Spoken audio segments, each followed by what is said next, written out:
Dear students, Assalamu alaikum. In today's class, we have to solve some questions relevant to simple interest. But before solving the questions, हमें interest का पता होना चाहिए कि interest क्या है। और पहले हम इंटरेस्ट की डेफिनेशन को देखते हैं, उसके बाद हम सिंपल और कंपाउंड इंटरेस्ट को डिस्कस करते हैं ताकि आपको दोनों का डिफरेंस क्लियर हो। Then you can easily solve the questions. अच्छा बेटा, इंटरेस्ट क्या है? Interest means extra money you get for saving और लैंडिंग। ठीक है, तो इंटरेस्ट दो तरह के हमारे पास अवेलेबल होते हैं, एक सिंपल है, एक कंपाउंड इंटरेस्ट है। इसको एक एग्जांपल से अंडरस्टैंड करते हैं। देखिए बेटा, you have two banks, bank A and bank B. ठीक है, अब बैंक ए जो है वो ये कह रहा है हमें कि आप कोई अमाउंट हमारे पास डिपॉजिट करवाओ, तो उस पे हम आपको इंटरेस्ट देंगे जो कि जिसकी वैल्यू होगी 10%। ठीक है, इसी तरह बैंक बी भी हमें ये कह रहा है कि आप जो है हमारे पास कोई अमाउंट डिपॉजिट करवाएं, तो उस पे वो आपको जो है ना इंटरेस्ट देंगे जिसकी वैल्यू होगी 10%। ठीक है, 10% कंपाउंड इंटरेस्ट। तो दोनों ही बैंक्स हमें 10% इंटरेस्ट देना चाह रहे हैं whatever we deposit in it. ठीक है, सो अब सिंपल इंटरेस्ट वाले केस में देखते हैं क्या होता है। आप बैंक ए के पास जाते हो, आपके पास हैं $1000। ठीक है, $1000 हैं आपके पास स्टार्ट में, that is your principal value. अब ये आप $1000 बैंक ए को दे रहे हो और बैंक ए से ये कह रहे हो कि आपने जो हमें इंटरेस्ट देना है 10%, वो $1000 पे दो।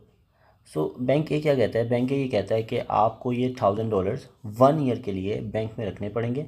1 ईयर के बाद आपको इस पे 10% इंटरेस्ट मिलेगा। ठीक है, अब वो 10% इंटरेस्ट कैसे मिलेगा? ये जो आपने $1000 रखे हैं बैंक ए में, 1000 को मल्टीप्लाई करेंगे 10% से। ठीक है, और इसका आंसर आएगा बेटा $100। इसका आंसर आएगा $100। अब होगा क्या कि आपने स्टार्टिंग में, ठीक है, आपने क्या किया, आपने $1000 बैंक में रखवाए। ये जो मैं रेड से डिनोट कर रहा हूँ, ठीक है, आज आपने $1000 बैंक में रखे और बैंक ने उस पर 10% इंटरेस्ट जनरेट किया। और 1 साल के बाद जब आप बैंक के पास जाओगे तो आपके अकाउंट में $1000 की बजाय $1100 पड़े होंगे। ठीक है, $1100 होंगे आफ्टर 1 ईयर। ठीक है बेटा, तो आपने क्या किया, आज के दिन आपने $1000 रखवाए और 1 साल के बाद जब आप बैंक गए तो आपके बैंक में कितनी अमाउंट थी? $1100। और उसमें जो 100 ऐड हुआ है वो बेसिकली आपका सिंपल इंटरेस्ट है जो ऐड हुआ। अच्छा, फिर क्या हुआ, आपने उसको 1 साल और रख दिया बैंक में। ठीक है, आपने इस अमाउंट को बैंक से नहीं निकलवाया, आपने इसको बैंक में ही रखे रहने दिया। तो 1 साल के बाद क्या होगा, 1 साल के बाद फिर से $100 ऐड हो जाएंगे आपके बैंक में। और जब आप 2 ईयर्स के बाद बैंक में देखोगे तो आपके पास जो अमाउंट बैंक में पड़ी होगी वो होगी 1200। ठीक है, फिर 1 साल गुजर गया, फिर $100 ऐड हो गए और after 3rd year when you will see आपके बैंक में टोटल अमाउंट कितनी पड़ी होगी बेटा? वो होगी $1300। सो हो क्या रहा है, आपने जो अमाउंट बैंक में रखवाई थी वो थी $1000, उसमें उन्होंने एक इंटरेस्ट जनरेट किया। ठीक है, वो था 10%, और 10% इंटरेस्ट जब जनरेट किया वो आ रहा है $100। और अब हर साल वो आपके बैंक में $100 ऐड करते जा रहे हैं। ठीक है, this is simple interest. Now let's talk about bank B. अब बैंक बी किस तरह ऑपरेट कर रहा है बेटा? आपके पास है $1000, ठीक है, और वो भी आपको दे रहा है 10% इंटरेस्ट। ठीक है, 1000 को 10% से मल्टीप्लाई करते हैं तो इसमें आपके पास क्या वैल्यू आती है? $100 अगेन। सो फर्स्ट ईयर क्या होगा कि आपने बैंक में अमाउंट रखवाई है बेटा $1000। ठीक है, और आपका जो इंटरेस्ट जनरेट हुआ है वो हुआ है $100। तो 1 साल के बाद जब आप बैंक के पास जाओगे और अपनी वैल्यू चेक करोगे कि अमाउंट की वैल्यू क्या है बैंक में, वो होगी $1,100। ठीक है। अच्छा, अब इधर सिनेरियो डिफरेंट होने लगा सेकेंड ईयर में। अब आप देखो, अब सेकेंड ईयर में क्या होगा कि जो बैंक बी है, it will generate interest on original money plus previous interest. तो बैंक भी ये करने लगा है कि आपके पास जो $1,100 हैं, इस पे आपका इंटरेस्ट जनरेट करेगा। ठीक है। तो इसकी वैल्यू बेटा आपके पास आ रही है 110। अब ये 110 को ऐड कर देगा 1100 में, और जब आप आफ्टर ईयर 2 इनके पास जाओगे तो आपके बैंक में बेटा अमाउंट होगी 1210। ठीक है। अब क्या होगा, अब बैंक क्या करेगा, अब इस 1210 को यूज़ करेगा to generate interest, multiply by 10%, so you will get 121। ठीक है। अब वो 121 को ऐड कर देगा 1210 में, and now you will have $1,331 after 3 years. So in compound interest, interest keeps increasing every year, but in simple interest your interest remains the same, जो add होता रहता है हर साल। So in simple interest you earn the interest only on the original money। ठीक है, जो आप starting में बैंक में रखवाते हो। ठीक है, उस पर एक दफ़ा इंटरेस्ट जनरेट होता है और हर साल वही इंटरेस्ट ऐड होता रहता है। बट इन कंपाउंड इंटरेस्ट आपकी जो वैल्यू है इंटरेस्ट की, वो चेंज होती रहती है, and your interest keeps increasing every year. So I hope ये आपको क्लियर हो गई होगी एग्जांपल। अच्छा, अब सिंपल इंटरेस्ट का बेटा फॉर्मूला है, वो ज़रा देख लें गौर से। ठीक है, आपके जो भी क्वेश्चंस आएंगे आपने ट्राई करना है इन फार्मूलाज को अप्लाई करके ही सॉल्व करना है। तो बेटा देखो, सिंपल इंटरेस्ट का फॉर्मूला है I=P/RT/100। I is the simple interest, P is the principal value, that is the money invested. या अगर आपने जो है वो लोन लिया है, तो जितना आपने लोन लिया है स्टार्टिंग में वो आपकी प्रिंसिपल अमाउंट होगी। ठीक है। Rate of interest per year hours से रिप्रेजेंट हो रहा है, और टाइम हमेशा ईयर्स में होगा, और अगर मंथ्स में गिवन होगा तो हम ईयर्स में कन्वर्ट करेंगे, डेज़ में होगा तो उसको भी ईयर्स में कन्वर्ट करना पड़ेगा। So I hope this is clear to you. उसके बाद total amount is representing by A. What is A?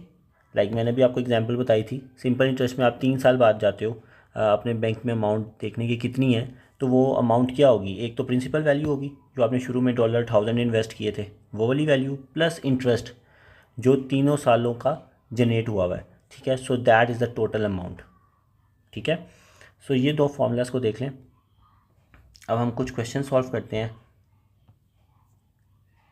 Example number 1, Ayesha put ₹5,000 in a bank at 10% per year. How much simple interest will she get in 3 years? तो बेटा formula apply करते हैं simple interest का, that is I=P/RT/100।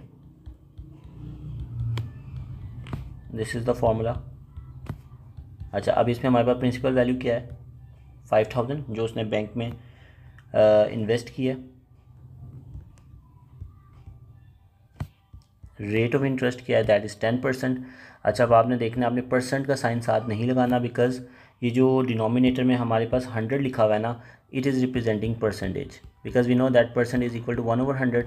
So already formula में है, तो आपने directly बस 10 लगा देना है। ठीक है, 10, और टी की वैल्यू बेटा हमारे पास क्या आ रही है, टी की वैल्यू है हमारे पास 3 years over 100। So now let's calculate it. You can do the cutting. These two zeros cancels out with these two zeros. So we are left with 15 to 10 into 3. That is 500 into 3, and it is equal to rupees 1500। ठीक है बेटा, तो ये हमारे पास जो है simple interest generate हुआ है after 3 years। Another example, Hassan got ₹1200 as simple interest after 4 years at 8% per year। what amount did he put in the bank? So again the same formula, I is equal to PRT over 100. Even if I am not putting the multiplication sign, it is understood that PR and T are being multiplied. So what is the principal value we have? We do not have the principal value here in this question. Hassan got rupees 1200 as simple interest. हमारे पास यहाँ पे simple interest given है, that is 1200, और principal value नहीं given. Are की value हमारे पास 8% है and time is 4 years over 100. So we can easily calculate P. So we can write it like this: 1200 is equal to 8 into 4 is 32 P over 100. 1200 into 100 over 32, that is equal to P. So बेटा हमारे पास principal value आ रही है 3750. ठीक है बेटा, this is the principal value. Okay, next question.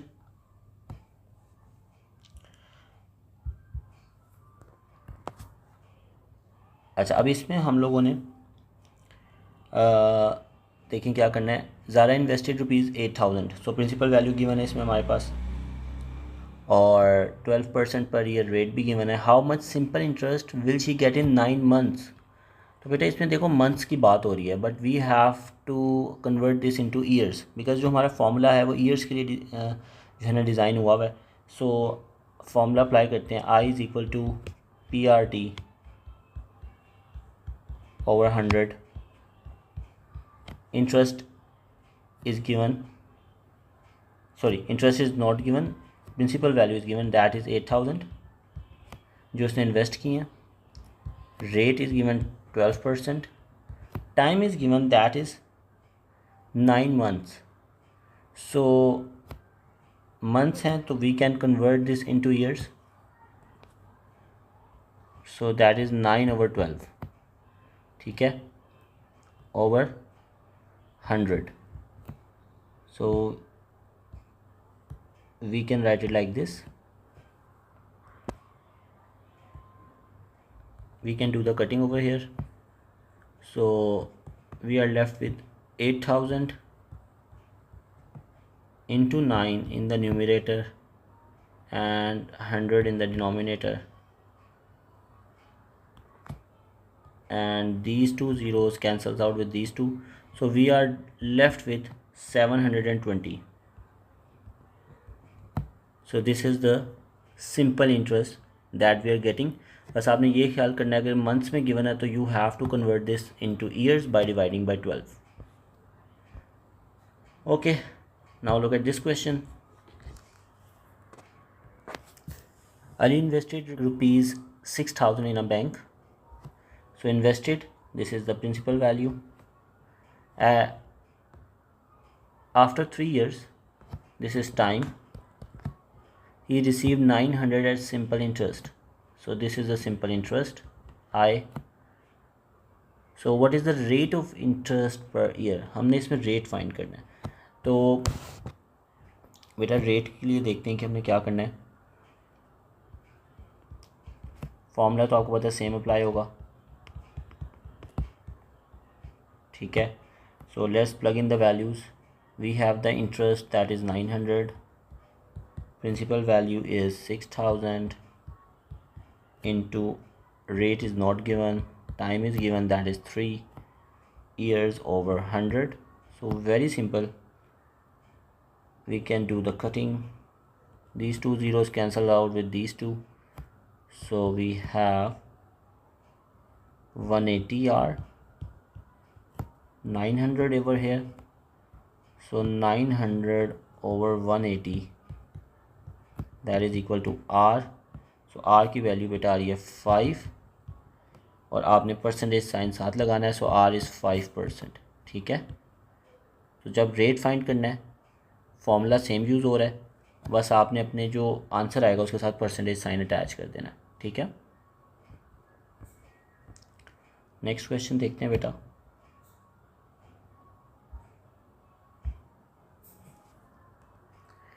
Hazel invested some amount in a bank at 20% simple interest. Given that he had $1,280 at end of 3 years, find the starting amount he invested. अच्छा बेटा, इस question में ज़रा notice करें कि अगर मैं ये फॉर्मूला डायरेक्ट अप्लाई करता हूँ, I is equal to PRT/100,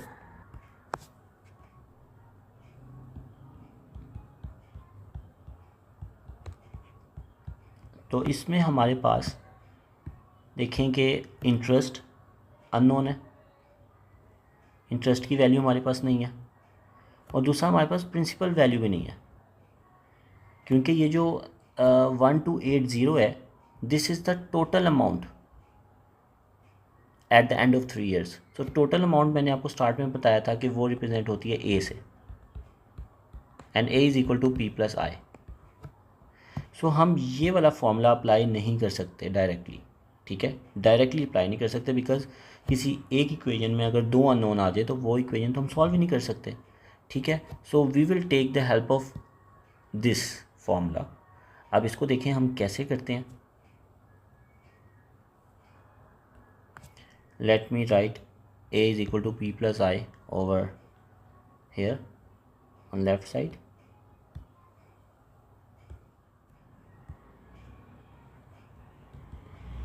P+I, ठीक है बेटा। अच्छा, अब हमारे पास टोटल अमाउंट तो गिवन है, that is 1280।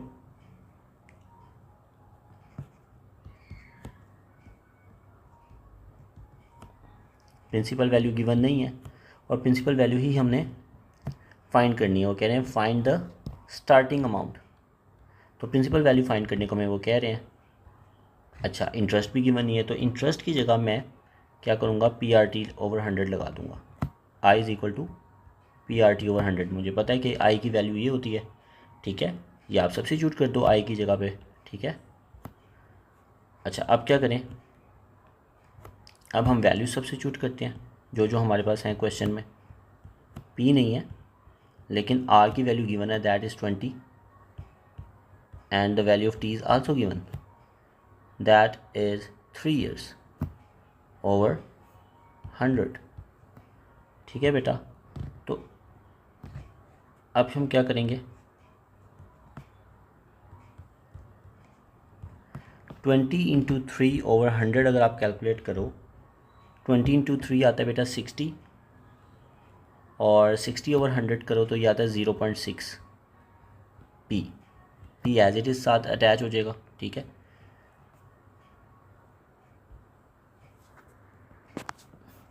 So P plus 0.6P होता है 1.6P, ठीक है बेटा। और यहाँ पे हमारे पास है 1280, so 1.6 would be divisible by 1.6, so 1280 over 1.6 is equal to P, और P की वैल्यू हमारे पास आ रही है बेटा 800।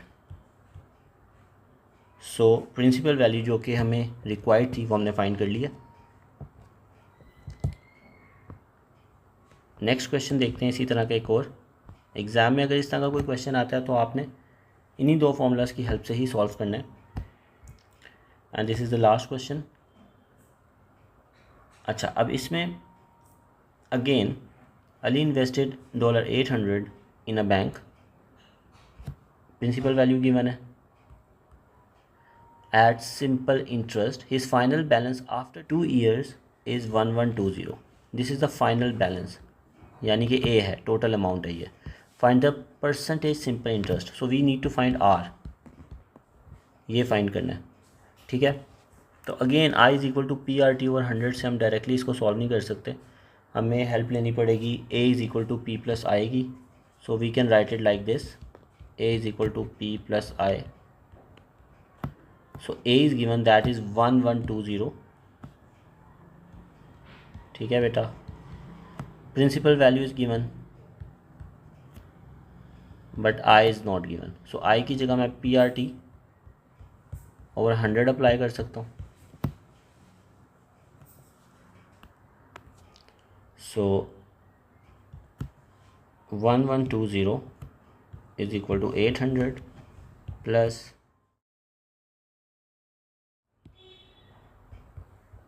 and time is given, that is 2 years over 100.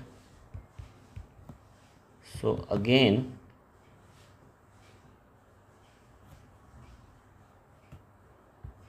this is 800. 1600 over 100 is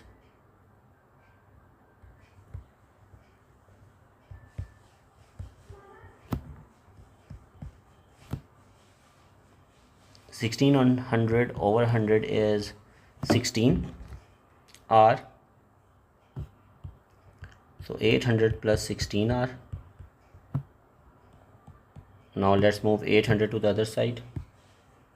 So 1120 minus 800 is equal to 16r. So 1120 minus 800 is 320 और हमारे पास यहाँ पे है 16r and r is equal to 320 over 16. So we have r is equal to 20. So 20% बेटा हमारे पास जो है वो इंटरेस्ट आ रहा है. So you can just write percentage sign with it.